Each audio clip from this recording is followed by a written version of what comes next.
For the longest time, I've been hoping that Dungeons & Dragons would put together their own virtual tabletop. Be careful what you wish for. D&D revealed that they are doing a virtual tabletop that will be 3D using Unreal Engine 5. And although it looks pretty cool, I have a few concerns. A lot of people have the concern that if they create this, even less people will try other games. They'll get into D&D and they won't ever migrate because they don't want to learn new systems or new user interfaces, and they will solely play D&D, which will cause other RPG systems to suffer. And that is a real concern. And I actually do think the fact that this is 3D will help, because there will be some people who just won't want to do 3D. It'll be too much like a video game. They'll still want to do 2D on whatever virtual tabletop is out there that they want to use there, because D&D is theater of the mind for some people. One of the main reasons I've been hoping that they would announce this is I think that competition needs to get some kind of kick into gear to be more competitive. Roll20 is slow to roll out features that people have been asking for years, and I don't think the UI of any of these systems that I've seen is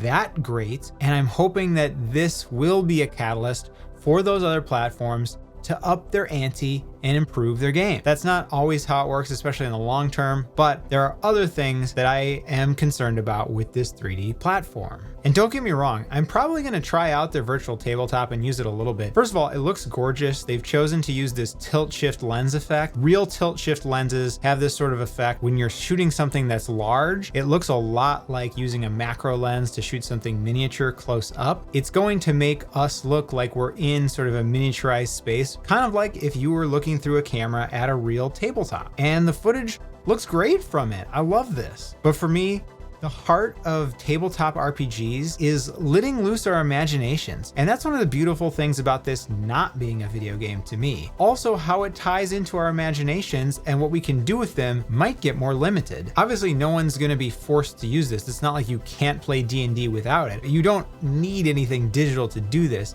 It's just there to make our lives easier. So in their announcement, they said that we will be able to use the dungeons and the assets in them to create our own dungeons, but I'm concerned about how far that will go. Are we only gonna be able to rearrange the assets that exist there? And how many assets will there be? Will it be an extremely robust thing, like when you're in The Sims or some of these character creations for games that just have tons of assets and features where you can really shape your character to look like whatever you want? Or will it be more limited than that? One of the great things about the state of tabletop RPGs right now is there is this sort of robust scene on Patreon and on other websites where you can buy individual maps or subscribe to map makers and get these just cool environments and things going on to use and to work your imagination into creating experiences there and picking the ones that best fit your world and your needs in your world. Will this 3D virtual tabletop allow us to bring outside assets in? And are we going to be able to have that sort of robust community of people that are creating dungeon assets for us to actually bring into the game? My other concern about 3D is that it is a little bit more of a specialized skill. It can be a little bit time consuming to create stuff. And I'm really curious how Wizards is going to sell us the content if we do want our imaginations to run wild and we do want our campaigns to go to all kinds of different crazy places. Will we have to buy the desert environment pack, the forest pack? How much will it cost us to utilize this tool as far as exercising our imaginations